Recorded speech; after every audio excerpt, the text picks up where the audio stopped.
Hey guys, welcome back. Today we're going to be picking up where we left off in the Rogue Trader, the Age of the Imperium. The Imperial Hierarchy. The Master of Mankind, the Emperor of the Imperium, has sat upon the golden throne of Earth for 10 millennia. His body is kept alive by means of ancient technology and sheer effort of will, for the Emperor is the greatest psyker of all, an almost bottomless repository of psychic energy. He is no ordinary man. In many respects, he is a god, and is worshipped as such by untold billions. Ultimately, the Emperor has absolute power within the Imperium. However, the Imperium is so vast, and the task of directing the fate of humanity such an important one, that running the day-to-day business of empire is as beneath the Emperor as is the fate of a single planet, or a mere handful of billions of people. For this reason, the will of the Emperor is executed via two colossal organizations. The Adeptus Terra, also known as the Priesthood, and the Inquisition. The Adeptus Terra is commonly known as the Priesthood. It comprises millions of devoted imperial servants, quasi-religious followers of the Emperor, whose duty is to interpret and enforce the imperial will. It is the priesthood that actually controls the working of the Imperium. This vast organization is subdivided into countless bureaucratic departments, the most important of which are the Adeptus Custodes, the Adeptus Mechanicus, the Adeptus Arbites, the Adeptus Astronomica, the Adeptus Astra Telepathica, and the Administratum. The Adeptus Custodes is the Emperor's inner guard, the members of which are privileged in being permitted to serve upon the Emperor, attending to his needs, receiving and recording his directions. These men never leave Earth, and only rarely leave the Imperial Palace, an endless black hive of forbidden technology and subterranean passages, delving deep within the bowels of the planet. The Adeptus Mechanicus are also known as the Tech Priests. They are guardians of all the ancient arcane technology, the last remnants of what, in a more primitive age, would have been called science. Chief amongst their tasks is the servicing and maintaining of the machinery that gives the Emperor life. The Adeptus Arbites are commonly called the Judges. Judges form both a warrior elite and a law enforcement body with powers over all planetary governments and local police forces. The judges are the troops of the priesthood, the soldiers and police of the Adeptus Terra. The Adeptus Astronomica are the members of the priesthood directly responsible for maintaining the psychic homing signal used by navigators throughout the Imperium, the Astronomicon. The process of constantly transmitting mental energy eventually destroys them, but there are always more to take their place. The Adeptus Astra Telepathica are commonly known as astropaths. They are psychic servants of the Imperium, psychers who have undergone ritual soul binding with the Emperor, the process that passes some of the Emperor's strength of will into his servant, thus protecting the servant from evil, psychically attuned enemies.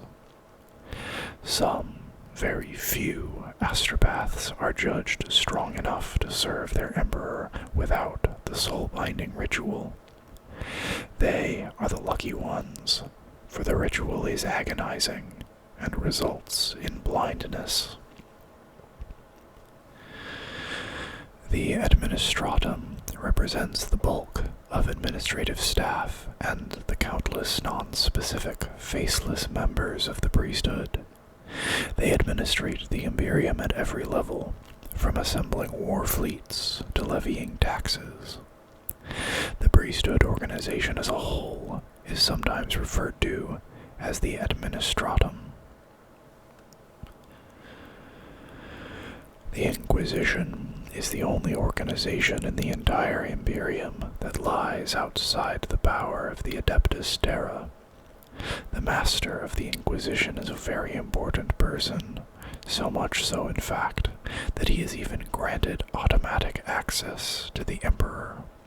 The only individual other than high-up members of the Adeptus Mechanicus, Adeptus Custodes, and the master of the Adeptus Terra himself, who is so honored. The Inquisition itself is answerable only to the Emperor, for its duties necessitate absolute loyalty and complete dedication. Like the priesthood, the members of the Inquisition are divided into various ranks, with defined areas of responsibility, but the ordinary Inquisitor is a free agent compared to the desk-bound priesthood scribe or record-keeper. Inquisitors are feared men. Their role is to investigate, to uncover dissent and inefficiency, to destroy hostile aliens, and to protect humanity from the 1,000 perils that threaten its destruction. The chief threat to humanity is posed from within its own ranks, by the continual emergence of mutants and psychers. Left uncontrolled, free psychers represent a real and deadly threat, for they are vulnerable to the attentions of many strange, hostile aliens. Creatures which will utilize the mind of an untrained psyker for their own purposes. The Inquisition works hand in hand with the priesthood, uncovering danger so that the full might of the Adeptus Terra might be turned against it. Planetary administration lies in the hands of governors called Imperial Commanders, a title which corresponds roughly to the term Lord. The commander is appointed by the administratum to oversee a planet or, more rarely, a continent or a special project of some kind. The position is often regarded as a hereditary one, associated with an ancient title: Duke of Calico, Baron of Ymgarl, Lord of Lamb's World, etc. Although duty-bound to the priesthood, the commander is essentially an independent governor, and so long as his taxes come through, his quotas are met, and his planet is kept in order, he is free to run things in any manner he chooses. Commanders can recruit and maintain their own armies and interplanetary fleets, and may even be permitted access to interstellar spacecraft. The Legions Astartes is known always as the Space Marine. It comprises 1,000 independent fighting units called chapters, each of roughly 1,000 fighting troops. Each chapter has its own commander, one of whom holds the title of Master of Marines.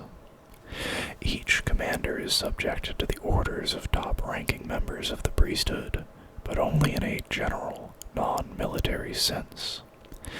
So, whilst a commander may receive orders to destroy a target, the means to be employed are left to the commander. His only duty is to succeed. The Space Marines represent the Imperium's main strike force of mobile warriors, ready to travel anywhere, at any time. Amongst men and alien aliens alike. They are popularly called Angels of Death. The Imperial Army constitutes a reserve of garrison troops which can be moved into major conflicts when needed, but which is essentially an immobile defensive body. Army units are often allotted to Imperial Commanders for duties such as defending important installations. The Army has its own system of organization, but Army Commanders are ultimately responsible to the Adeptus Terra. The Imperial Fleet.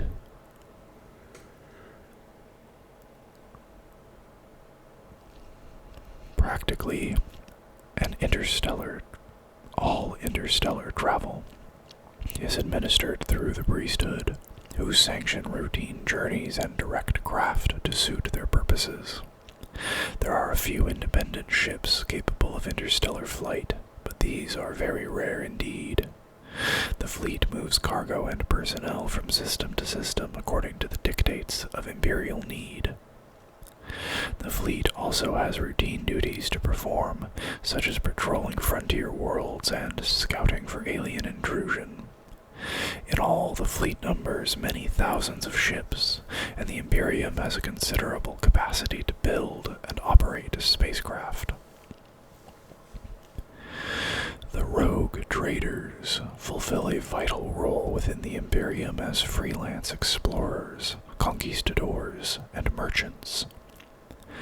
A rogue trader is a trusted Imperial servant. He is given a ship, a crew, a contingent of marines, and carte blanche to roam the worlds beyond the Imperium.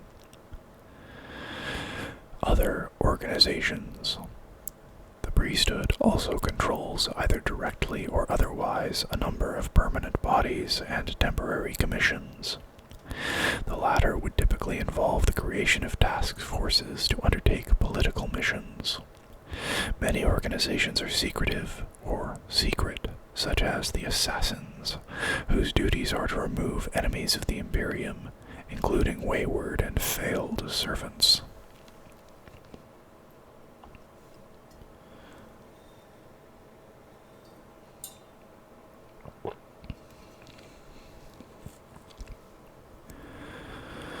Worlds of the Imperium.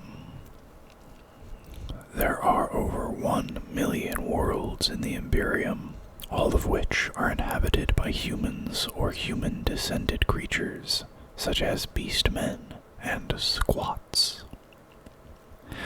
The Imperial administration may choose to consider these mutations as human or otherwise. In any case, they are all citizens of the Imperium, although citizenship confers no rights, only responsibilities.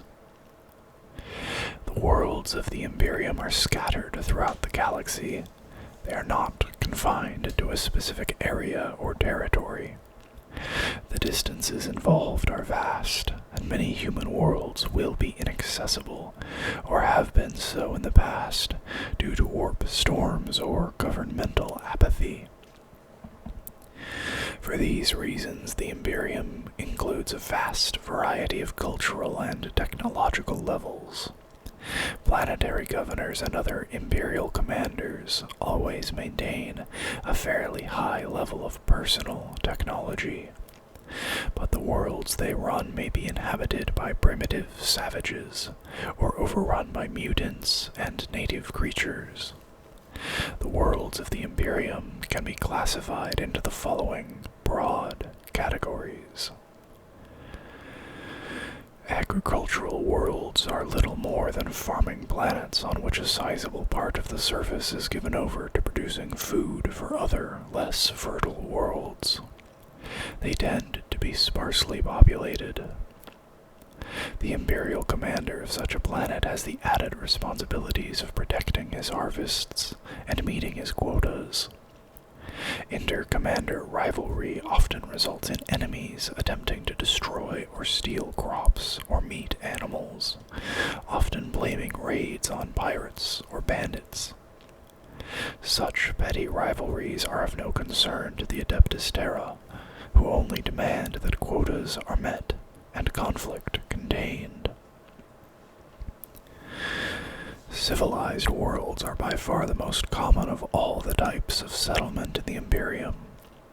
The people inhabit urban centers supplied by the planet's own natural resources and agriculture. These worlds are self-sufficient and have reasonable but not excessive populations. The social and technological base varies from world to world, although access to fully developed technology is usually possible. Although these planets are civilized, in that their inhabitants live in cities, the humans that inhabit them are as bound by superstition, mysticism, and barbarism as are many others in the Imperium. In the cities, sophisticated urbanites pray to the same gods and incant the same rituals as dull peasants in isolated villages. For urban warriors and technological barbarians, rationality and science are as abhorrent as to the most hidebound rural farmer.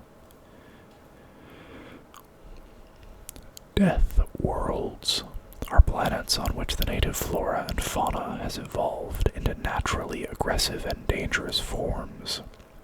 These ecosystems are finely balanced between continual destruction and lightning-fast reproduction. Humans can and do live on these worlds, but it is a never-ending struggle.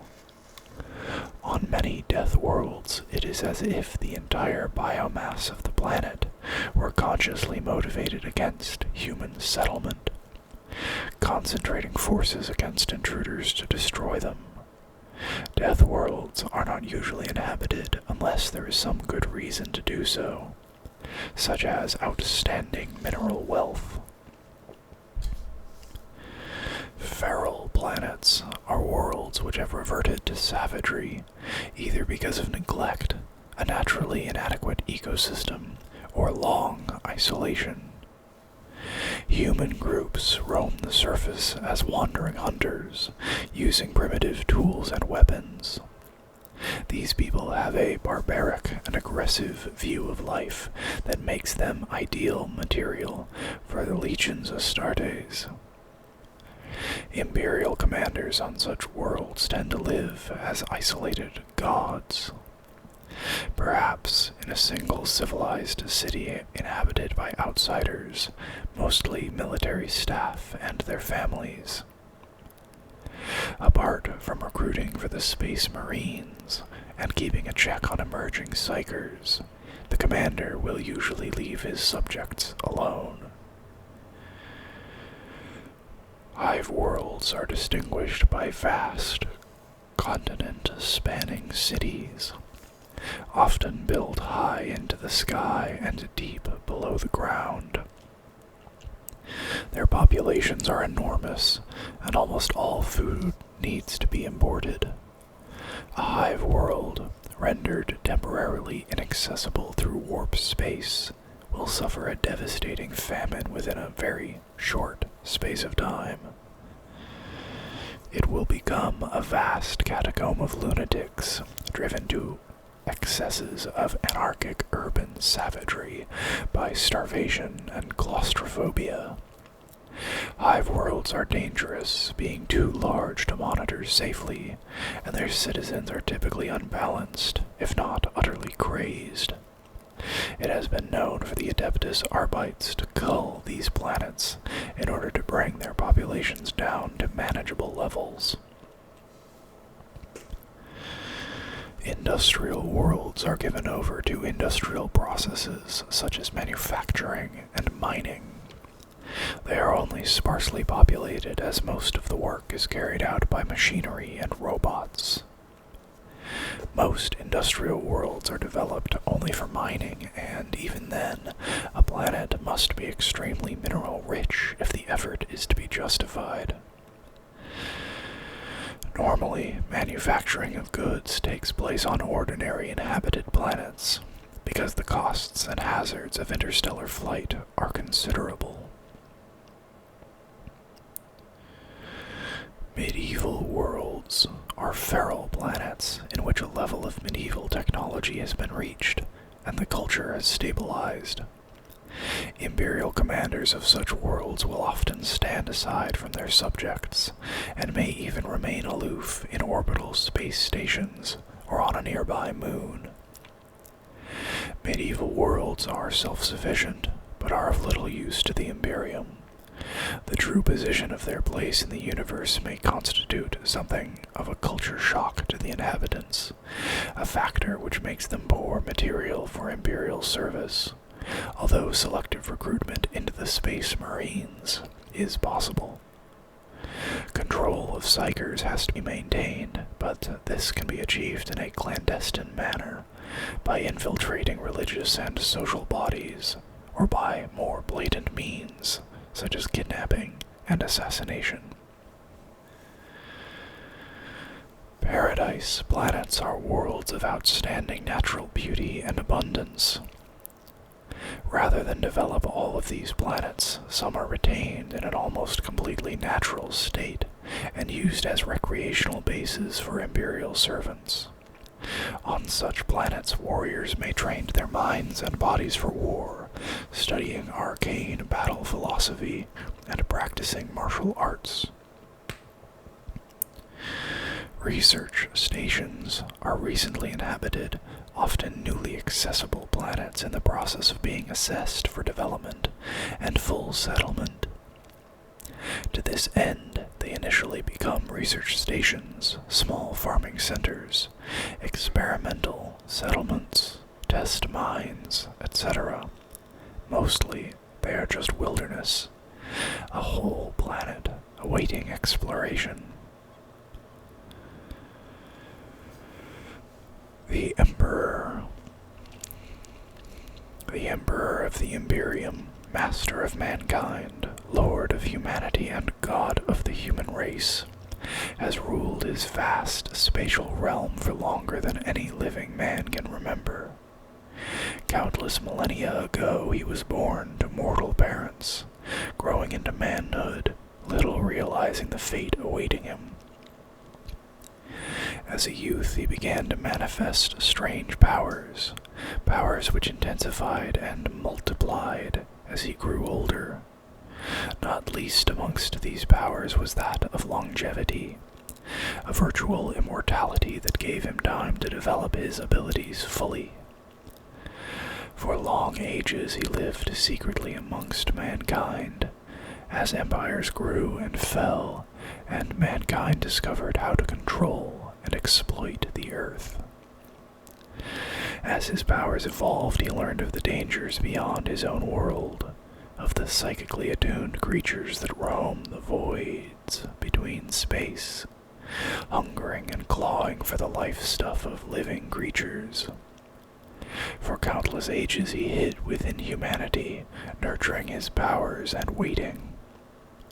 At last, over 10,000 years ago, he began his struggle, for he knew that humanity was on the verge of a revolution, a genetic revolution that would create a new, psychically aware race, a race of which he was the first and most powerful. Without his guidance, he realized the emerging race of psychics would fall prey to the dangers he had already faced, the perils of entities that fed upon psychic energy, or who used that energy for their own horrific purposes. So, the Emperor emerged from long hiding, creating the Age of the Imperium over 10 millennia ago, in a series of wars now remembered by none save their victor. His rule has been a long and harsh one, for there is much at stake, the life of humanity itself. The strain of his constant vigilance has taken a heavy toll upon the man that was once human, for now his body can no longer support life, and his shattered carcass remains intact only because it is held by a spirit itself sustained by the strangest of machinery, ancient artifacts constructed by the Emperor in an elder age. It is ironic that this creature, whose will extends over 1,000,000 worlds, is now unable to leave the life-giving machinery of his imperial throne, unable to so much as lift a shriveled finger or twitch a shrunken eye. The living carcass of the Emperor is immobile, held fast within the biomachine that sustains his spirit. The mass of this machine is contained within the Imperial Palace, room upon room of twisted technology pulsing with a life and will of its own, living, breathing, reproducing, and writhing like a giant, mindless organism. Held within the perversion of science lies the Emperor himself, or rather what now remains of his carcass, the seat of his omnipotent will. The Emperor understands the dangers that face his race, and has assumed the role which seems preordained for him, that of its guardian. Perhaps he is a freak, or perhaps nature created him as the protector of her metamorphosis. Either way, the Emperor is now the custodian of his race, and he alone bears the knowledge of its fate. To this end, the Emperor maintains strict control over the development of humanity, and contributes directly to its survival by utilizing his powers. He plays a vital role in space travel within the Imperium.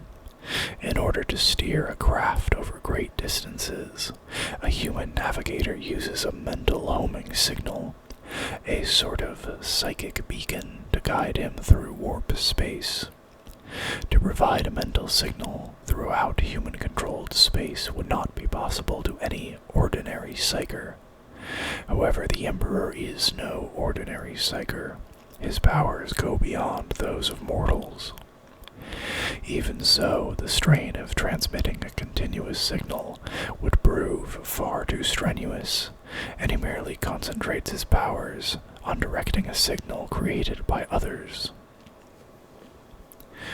These are the imperial servants known as the Adeptus Astronomica, psychers whose bodies and souls are leached of energy.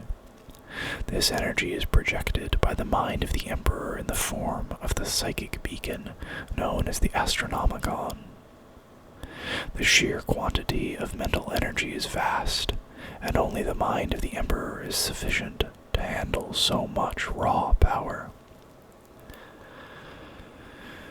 The fate of the Adeptus Astronomica is a sad one, for their efforts soon reduce them to empty husks of bone and dry flesh. Many die every day. They are not the only psychers who are asked to make the ultimate sacrifice, for the Emperor cannot eat as men eat, or drink fluids, or breathe air. His life is passed beyond a point where such things can sustain him. For the Emperor, the only viable sustenance is human life force, soul, and he has a great and insatiable appetite. Nor will just any human suffice for this purpose, for the soul donor must be a very special person in their own right, someone with psychic powers. The Inquisition scours the Imperium in a tireless search for emergent psychers, individuals too vulnerable to be left alone. Some of these men and women will be recruited into the Adeptus Terra, especially the Adeptus Astronomica and Adeptus Astra Telepathica, but many more will serve their Emperor in a more gruesome way. Given up to the weird machinery that surrounds the master of mankind, their souls will be gradually leached from their bodies to feed the Emperor's spirit.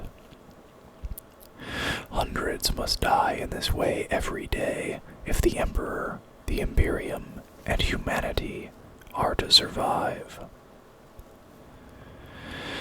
It would be simple to think of the Emperor as an evil corruption of nature. Yet, as the Adeptus Terra teach, the The sorrow and slaughter that feeds his divine corpse is a trifling price to pay for the survival of the race. Without the Emperor, there would be little space travel and no protection in a hostile universe. Left uncontrolled, the emerging race of psychic humans would become the unwitting vehicle of humanity's destruction. For there are many foul aliens which not only feed upon the life force of other races, but which use that life force as a means of opening portals in warp space, infiltrating populated planets via the poorly protected minds of inexperienced psychers. The master of mankind knows that to protect his race, he must survive, must live forever if necessary, or until such time as psychic humans have evolved sufficient strength to withstand the dangers they face. If thousands must endure pain and death for his sake, how considerable must be the agony of a creature whose body is all but destroyed, whose mind is encased in a rotting shell, and whose every thought is enslaved to the task of serving his race.